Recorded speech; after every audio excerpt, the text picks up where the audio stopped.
Else, a clinical performance out there today by the team. You as the leader, you as the captain, you tell me what was the most pleasing aspects of what you witnessed there.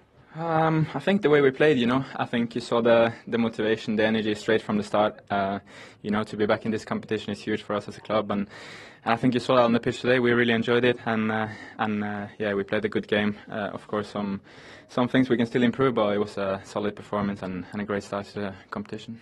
Mikel spoke all week about standards and wanting to make a statement, especially in game week 1. Do you feel like that was achieved tonight? Yeah, I think it was. We're in this competition to compete. We're in this competition to fight to go all the way. So I think it's a great start, and we have to keep working hard, and we'll see. Goals are something that you're definitely adding to your game, especially the last couple of seasons. But you take us through it. What did you see in terms of to get that 4th goal, especially for yourself? I was eager to get on the score sheet there, and got a good ball from Reese, and first touch wasn't good enough, so I took another one, and then found the space down in the corner and went in, so it was good. You spoke about the atmosphere and everything else that was incredible about tonight. 6 years these fans have had to wait for a moment like tonight. Can you sum up what it felt like in there, and the energy in terms of what the fans were giving you? Yeah, I think it was amazing. Before the game, you could feel that this was a special game for everyone, and the atmosphere, with the Champions League anthem, and then everything around. Fans brilliant again, so we just have to thank them once again for everything they do for us, how much energy they give us, and we're all together, so that's great to see. And you look forward again, another big game coming up on the weekend, the North London derby. Yeah. You tell me in terms of how you prepare for that one now. Yeah, we have to recover now, get the legs fresh again. Another big game, so we have to be ready again, and looking forward to that. Well, Martin, more than anything else, congratulations, and you're also the player of the game for today. Thank you very much. Top man. Thank you. Appreciate it, brother. Cheers. Thank you. Yeah, great performance from Martin Odegaard and the entire Arsenal team. Let's get a check on all the results then from tonight. Crazy game for Galatasaray. 2 goals in 2 minutes to get that equaliser and earn a draw against Copenhagen in Group A. Bayern Munich, though, what a crazy game over at the Allianz Arena. Manchester United coming from behind to bring that to 4 goals to 3. Let's take a look in Group B, Arsenal's group. Elsewhere, Sevilla and Lens managed to get a 1-1 draw then, so honours shared in that one. In Group C, Jude Bellingham, the hero for Real Madrid in the dying moments of the game. They beat debutants Union Berlin, whilst last year's the Scudetto champions Napoli had to come from behind to beat Braga 2-1. Salzburg in Group D beat Benfica, and Inter as well, last year's finalists, had to come from a goal down to level with Real Sociedad. Okay, so a huge game for Arsenal then. You can see the statistics there. In terms of possession, yes, they edged it a little bit, but certainly in terms of shots and those on target and touches in the opposition box as well. But the most important statistic there is, of course, the result, which is 4-0 Arsenal against PSV Eindhoven. No pushover as a team either. They were unbeaten in 26 games coming into this one, so a body blow for them to lose by that margin. But for Arsenal, Martin, a former Gooner, Gooner at heart still, of course. That's always massive, a Gooner. Always a Gooner. Statement win, that one. Very much so. And it was like rolling the clock back, wasn't it, watching the way they were so emphatic in the way that they beat their opponent. Over a 30-minute period, they scored 3 goals and just put the game away. Second half was a bit of a canter. Played some wonderful football. Odegaard just talking there, saying about the fans and the energy you give them. It's a two-way thing. The players, they make the fans believe in them again, as we had that many years ago. And it was a bit like that. It was a bit like watching the Henry and Pires days when teams really took teams to the sword. And I thought that was there. So it was clinical. And Odegaard it's astonishing how he's risen in the game. It was only his 3rd Champions League game, his first goal in Champions League football. He was at Real Madrid for many, many years, not really doing it. I think they won 3 Champions Leagues while he was there. But look how he's come back. And he's really controlling games for Arsenal. And then the players around him, Arsenal were just too good tonight. Yeah, and this is Martin Odegaard's goal as well, Michael. I mean, he does lead from the front, doesn't he? Yeah, a little shimmy just to buy him a little bit of space. This takes a tiny deflection. I don't think it alters the ball at all. I think that's arrowing into the bottom corner. He strikes it so well. When you've got this rain-soaked ground as well, it skips off lively and it flies into the corner. He was sensational, especially in the second half. I enjoyed watching him play. And it was just the perfect night for Arsenal. Absolutely perfect. Martin mentioned at half-time there's a big game coming up at the weekend, and Mikel Arteta couldn't have picked and couldn't have hope for this game to go any better. Killing the game early, bringing off some of your key players, resting a few players for the weekend and winning emphatically 4-0. It was just the perfect night. It was the perfect night. It started in the perfect manner as well. It took just 8 minutes for Bukayo Saka to get that opening goal as well, Martin. It did. And what they do, Arsenal, is the sort of the canvas of their players, their wide players, picking up these wide positions. But, I mean, it's really poor defending, and they just switch off because this ball comes out. Again, it's Ødegaard involved, and there's Saka then to pick up the pieces. Everybody's alive, everybody's on the move. Keeper probably should have tipped that round the post. It's live, and then Saka, who just keeps producing, as we say, cut his teeth in the Europa League, now it's the Champions League, and it's the trajectory that the club is on, and Saka is very much a part of that.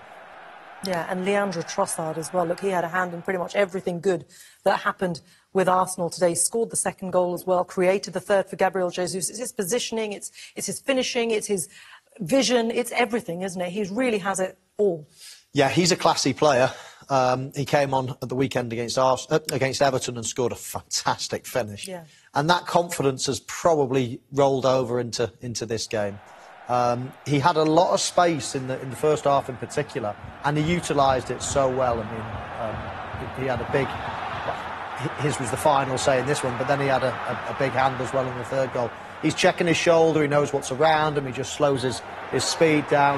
The ball across is absolutely perfect in terms of the right weight, and I just love this angle. Probably sets it off just outside the post and curls in. Again, right in the corner. I mean, Arsenal's finishing tonight was pretty, pretty good, and that was a lovely finish. And then again in this third goal, his second big involvement, really, his spin and run into the channel, Martin, was exquisite. It is, and they keep that wide position, and what it does is it occupies the fullbacks, leaves space in the middle, which they ultimately come back into, and then this guy here, I mean, this is a fantastic finish. Really important as well that Jesus, he's the winner, isn't he, in the group? Him and Zinchenko, that they're on the field now over that nasty injury he had. He had some surgery at the start of the season and he's back in good form. That first touch as well from Jesus was brilliant. You just see as the ball bounced up, he controlled it with his studs and the ball started spinning back towards him. It makes it much easier. When the ball's coming towards you slowly, it makes it much easier to hit it clean, and he didn't half hit it clean into that far corner. And Martin, you did point out that all of those goals were sort of created from those wide areas. It is the tactic of Mikel Arteta at the moment, and I guess it's something that other teams and opposition teams will now be looking out for. Well, I mean, Spurs have had a nice evening off tonight, and they've been watching who they're playing, their opponents at the weekend, and everybody knows that Arsenal like to. They create that kind of canvas in the wide areas, as we see it there, nice and wide. That's really difficult to play against because Arsenal wingers, they run at, it's almost like it creates this 1v1 situation. You can't really protect. But it's what the opposite winger then is doing, moving into position, no one really stops moving, and they're all alive to the situation. And I really like the way that Trossard particularly has come into the team again tonight, and he has just picked it up. Look, they're almost running in lanes, but the fullback can't really go across, but now he's just waiting. If he went too soon, he'd been picked up. Because he arrives late, he just has all of that space just to tuck that one away. It's a real Pep Guardiola trait, isn't it, as well, playing high, wide wingers. And the other thing it does is it pins back the fullbacks. It gives you space everywhere else on the pitch. And if your fullbacks are going to be brave and leave those players alone and go and, attack, then you're going to be in a lot of trouble if there's a turnover play. And that third goal where Trossard spins in was a great example of how you can expose fullbacks as well. Yeah, they're certainly doing a lot right, aren't they? And the man who's responsible for that is Mikel Arteta. He's been speaking to JD Dyer after the game. Well, Mikel, we've spoken so much this week and we spoke about standards, expectations, but when you look at everything and you take a deep breath and you think about this, what was the most pleasing aspect of tonight for yourself? Well, first of all, winning a football match, which is the most important thing, and that we enjoyed it. From the first minute, we went for it. We wanted to attack them. We wanted to create problems to them, and today I think we're really good in both boxes. And in the Champions League, when you are really good in both boxes, you had a great chance. Because I think in the process from box to box, there was a lot of things to still improve, but I think in the boxes we were phenomenal today. When you take into consideration all three attackers scoring, Martin Odegaard also adding, how pleasing is that for a manager when you see your goal scorers being spread across so many different avenues? This is what we need, that they get used to doing that, and as well they got involved in many goals as well, the four of them especially. So I'm really pleased to do that, really pleased for Gavi as well, the way he ended his goal, because he had a couple of chances before that. So that's what we need. Last year it was a big thing for us, and we have to continue to develop that. Are you smiling right now because of the squad depth? You think about the players that came off. You heard the crowd reception for Emil Smith-Rowe alone. You as a manager, that must give you so many headaches, but good headaches at the same time. Good headaches is probably the hardest thing in the job, because you get emotionally attached to them, and it's been a beautiful journey with them. And when you don't play a play, you know how the player feels, and you cannot do anything against it. You just have to play him. And for Emil especially today, I was really happy, and he got an incredible reception, so he should be really proud. When we spoke yesterday, you turned around and said that you were going to take a moment, at least post-match, to take in this moment. 6 years is a long time to wait. You felt the energy from the fans tonight. Well, what are you now going to, when you sit down and you reflect, how are you going to feel about it? Enjoy tonight, go home, have a nice late dinner with my wife. My kid will be sleeping, but I'm sure they've been watching the game, and nothing. Enjoy the moment, enjoy the victory, and tomorrow morning start with the Spurs, because we have a big game coming up. More than anything else, Mikel, congratulations, and here we go. Thank you. Yeah, he did say that, a big game coming up. Let's just take a look at how it leaves Group B, though. The victory today, Arsenal at the top of the table, of course, Sevilla and Lens drew earlier. Looking at that big game, then, it is as big as they come, North London derby, with both Arsenal and Tottenham in fine form as well. Mikel Arteta made the decision to put David Raya in goal today and in the last game. Michael, which way does he go? Stick with Raya? Stick or twist? It's fascinating. I probably would side with sticking. I like Raya. I think as soon as I saw him at Brentford, I thought this keeper can play, with all due respect to Brentford, can play in a Champions League team. I think he's exceptional. He's very good with his feet. He's an all-rounder, really. And I rate Ramsdale as well, but if I had to choose, I'd probably just side with Raya. But more importantly, I think the interesting thing is what Mikel Arteta has said over previous days. You know, sometimes I would bring a goalkeeper off during a game and things like that. So I think that's all going to have to play out this season to see exactly what he means. But I think at the moment, it's going to be difficult, though, isn't it, to unseat Raya now that he's got into the team. I mean, tonight there was a montage of long balls and calm moments. He is very calm. He's calmness personified, isn't he? And I think that's the problem for Ramsdale. A little bit younger, he's 3 or 4 years younger. And how he's going to react now to this. You know, he didn't look best pleased sitting on the bench. But he can only prove himself when he gets another opportunity. So it's a difficult one maybe for the manager. But it's probably a nice problem. But I think you probably would leave it as it is. Yeah. Because now, tonight, it looked very, very comfortable in that position, Raya. The problem is, a lot of the time, if you do something wrong, you can half accept it. You can think, oh, you know, it's a bit harsh. You know, I've not had my best period, but I've done well in the past. And he's brought someone else in. But you can sort of come to terms with it. But he's been playing well. He's done really well. There's no real big excuse to actually leave him out at the moment. Yeah. That's probably why you'd be feeling a bit sick. But maybe, I don't know. Is he looking back to some of the situations last season against Southampton? There were some difficult moments for Ramsdale. Does he feel that this goalkeeper is better, calmer in those situations? Does he look at Pep and say, well, OK, look what he did to Joe Hart? Absolutely. Look at the way that, you know, he was jettisoned out of the team in those first few weeks. But maybe it starts with the keeper. I mean, the way the modern game is, it's a key part of that development, trying to develop from the back. He only signed him 2 minutes ago. Well, and I don't think he has certainly not let him down. True, he hasn't let him down. But this is high standard. Maybe he's the key player in all of this. Yeah. So, no, I like Raya and I like Ramsdale. So I'm going to go with the manager, whatever he wants to choose. But I think at the moment, someone's shouting at me, I'm sitting on the fence. what I really like is what's playing. I think Raya is slightly better, as I said before the game, with the ball at his feet. And I think that gets him in the team right now. And look, this is a side that's going to be fighting on all fronts. Martin Odegaard said there in the interview, we're not here to make up the numbers, we're here to try and fight to the end. And they're going to be doing that in the Premier League, in the Champions League, in the League Cup, in the FA Cup. So Ramsdale, you would imagine, would get his opportunities. He will get his fair amount of games, absolutely. He wants that same competition all over the pitch, by the way, because that never mind about winning trophies, you just win your place first. And that competition, if they had that stiff competition in every position, then Arsenal do push Man City all the way this year. Yeah. So let's see. Let's see. Oof. Let's see. So much to still unfold, gentlemen. OK, let's talk about your Arsenal, shall we? Yes, 4-0 tonight. Yes. The Arsenal. Yes. Back in the Champions League, back with a bang. I guess it's me being afraid because last year Eindhoven troubled us in Europa League, especially at their ground. I was thinking about Johan Bakayoko, Noah Long, but then the big man arrived on the scene. And if he starts to score goals like that, like a poacher, it's going to be difficult to stop him, Jamie. Yeah, he is. I mean, he's a fantastic talent. You highlighted him before the game. He just seems to get better and better. And the next step is for him to produce at the highest level, which is the Champions League. And he's made a brilliant start and scoring so early and getting so many goals just before, obviously, half-time. The game was almost dead and buried. But you're a big fan of Trossard and the job he does for Arsenal, Thierry. You know, I work with him with Belgium, and this type of opportunity, it is so clean.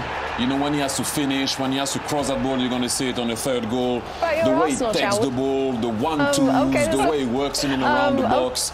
Is a great finisher. Like Gabriel Martinelli gives you something different. He's more a transition player. This guy can play in and around the box. Look at that move. Did you see that move? How he spin on the player? And then how he's going to shift that ball. I always said to wingers, you don't need to beat your man to cross the ball. Look, he shifted that ball, crossed it on his left, put it on the platter for Gabriel Jesus. You still have to finish that, by the way. But just the way he shifted the ball with his left foot. Hey, boom, see you later. You don't have to do 20 billion step-overs to beat someone. You saw your man, deliver the ball, Gabriel Jesus controls it and finishes it. And Odegaard never fails to deliver, does he? Is he one of the top players in European football now, Odegaard? Or certainly in the Premier League? I think in the Premier League, I mean, he grew. I remember when he went to Real Madrid, it was kind of early, then he went on loan to a couple of teams. And now, look, you have to give him his credit. He's the main man at Arsenal alongside Bukayo Saka. I think, you know, it's been magnificent. But once again, I know how you feel now. It's the first game, I can say it. Let's not get carried away. It's a long road. New crew member, Anita Jones, was at the Emirates for us for this game. She's been speaking to Mikel Arteta, so let's listen in. You could barely keep the smile off your face when you walked into the room. Arsenal fans had to wait 6 years for Champions League football to return to the Emirates. Can you put that performance into words, please? Emotional. I think it was emotional from the beginning. Obviously, as you said, we've been a long time waiting for this moment, and we wanted to produce a performance and a result for everybody to be proud of, and we have managed to do it. And it was a beautiful night, not because of the weather, but because of the atmosphere that we had in the stadium. A beautiful night indeed. Going into this game, you made some big calls. I've got to ask you, why did you go for David Raya instead of Aaron Ramsdale tonight? Well, we made a lineup that we believed it was the best to face PSV, like with all the changes that we made, nothing different. You'll be tired of these questions, but what does this mean for Aaron Ramsdale going forward? It means the same for the players, that we have another game on Sunday and we have to prepare the best way to try to win it. We saw some full-flowing attacking football there. Perhaps one of the most complete performances from Arsenal. What was different there, and which was your favourite goal? 4 different goal scorers. Every goal was different. What I really liked today, we were exceptional in both boxes. We have to defend some direct play, defensive transitions. We did that really, really well. And every time we got around the box, you can sense that danger. And the finishing that we had from our front players especially, it was top. Favourite goal? No. I think the 4 of them, it doesn't matter. The third one and the fourth one, because then you can relax a little bit, probably. You did look quite relaxed after Gavi's goal. We didn't see you jumping on the sideline. Thank you very much and good luck in the North London derby this week. Didn't want to answer that. Oh, that's funny. Are we going to show the table very quickly just to kind of round up that group and what we were seeing then the final? There we go. So Arsenal top of the table. Long road, though, Thierry, as you said. It is. Lens and Sevilla, they drew 1-1, the score in that one. So they split the points. PSV yet to get off the board. Any thoughts on what Mikel Arteta was saying there? Anything you'd like to share? Or? No, exactly what we said. He put a team on the field to win a game. Regardless of what I think or what Jamie thinks or what Peter thinks or what whoever thinks, he has to do a job. He thinks that's the best team to beat PSV Eindhoven, and that's what he did. You're referring to the keeper situation? Yeah. Mm-hmm. Do you think Arsenal are capable of winning this competition? It's early, Jamie. Really, like... No, but the reason I asked that, I get what you're saying. It's the first time you've been in it for a long time. But you think of the strength of the Premier League. They are probably the closest challengers to Man City in the Premier League. And as a fan, I want them to win it. As a fan, I wish we could win it. But then, in depth, the depth playing the league and playing all the competition that you have to play in England, it might be much.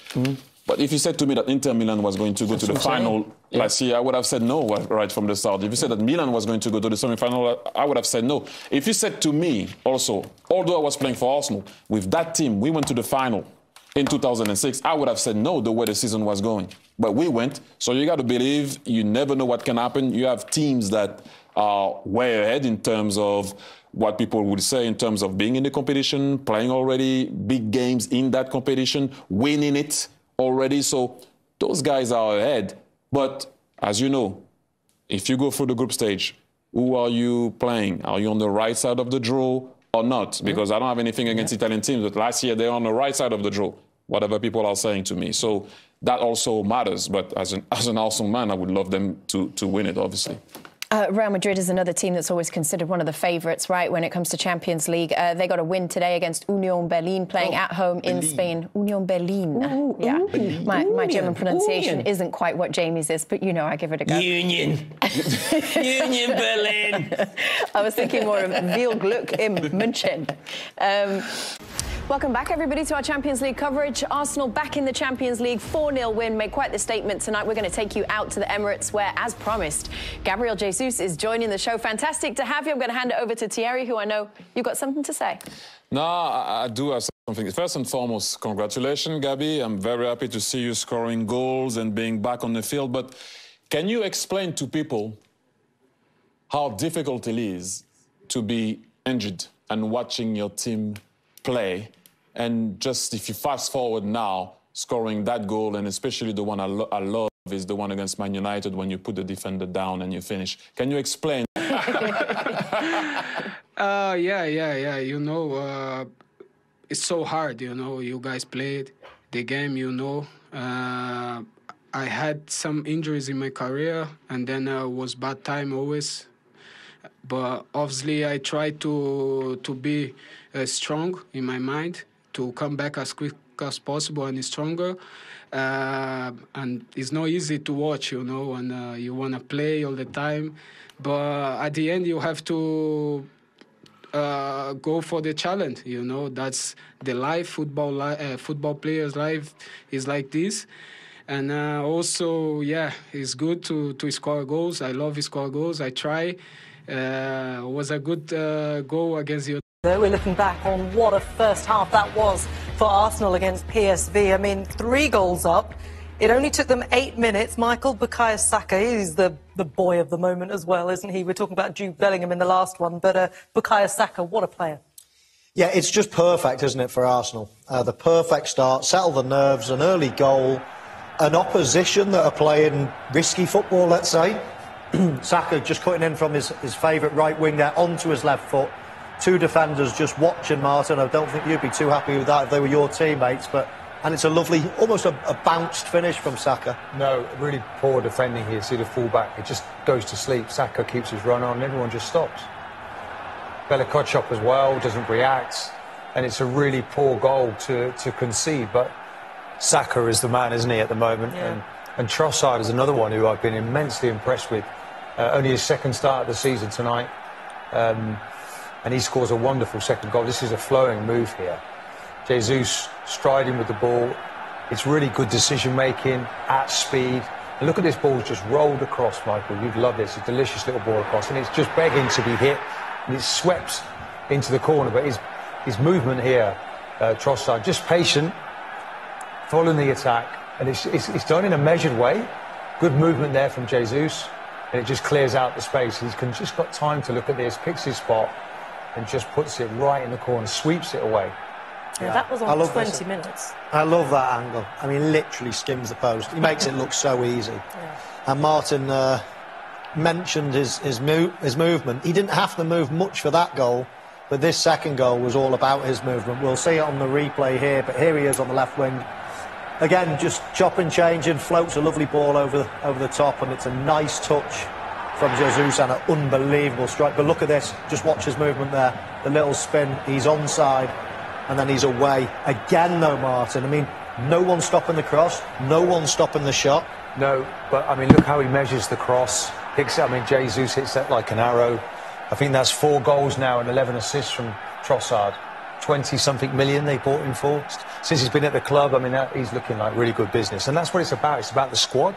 Last year, they stopped short, didn't they, of becoming Premier League champions, and I think the squad hurt them. Now that he's back, Jesus is really good news. I'm already looking at what substitutes might need to come on with a big game coming up at the weekend. Yeah, and it is a huge game coming up at the weekend, isn't it? You mentioned a risky game that PSV are playing. I mean, they do play a very high line in this one, but they're going to have to find a way back, potentially, in the second half. They possibly change the way that they're setting up. Well, now they're in a nightmare scenario. They could get stuffed 6 the way they're going. How many times have you seen them running back to their own goal? I mean, they're playing without an aggressive enough bodies type. there, yeah. Exactly, an aggressive type of game. And, you know, I think you've got to, when you're playing something like Arsenal, you've got to show them a little bit of respect. And they've tried to press high, but they've been done. And now they've got a decision to make. Do we lose 6-0 or do we try to sit back and just lose 3 or 4? I admire what they've tried to do. But at the end of the day, Arsenal have passed it beautifully through them, and now they're in real trouble. At the Emirates Stadium, I'm Derek Ray, joined by Lee Dixon in the commentary position, and getting ready for what should be potentially thrilling action here. It's Arsenal, and they face PSV. Thanks, Derek. I'm sure both coaches will want their players to start with a real zip in their play. Really show the opposition what they're in for. And he's through here. It has to be, surely. Whatever way you look at that, it's been squandered.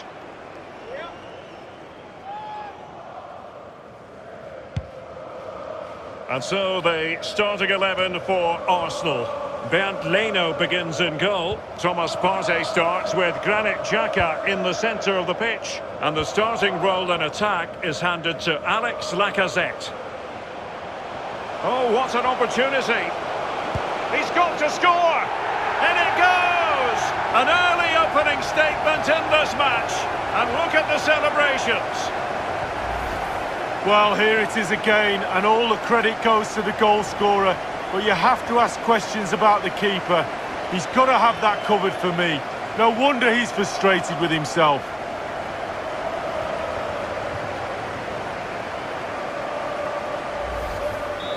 One 0 then. Number 18, Thomas.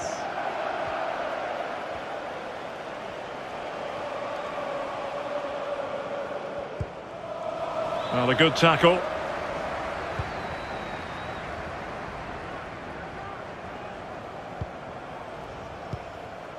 Granit Xhaka.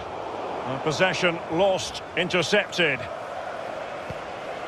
Lovely ball over the top. He just needs to remain icy cool. Takes the shot. And oh, he's missed it. Good heavens. Well, what a chance for an equaliser, Derek. At this level, you don't get many chances, and that was one of them.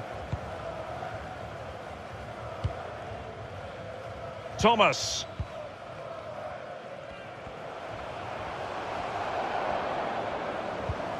Oh, that's a well-timed pass. And he's through. It's opened up for him. And he scored not once, but twice. They simply cannot stop him. And no wonder he's enjoying himself. Well, as we see again here, the damage is started with a beauty of a through ball, and a 2v1 is never fair. To be honest with you, the keeper's got no chance to stop this. It's lovely football.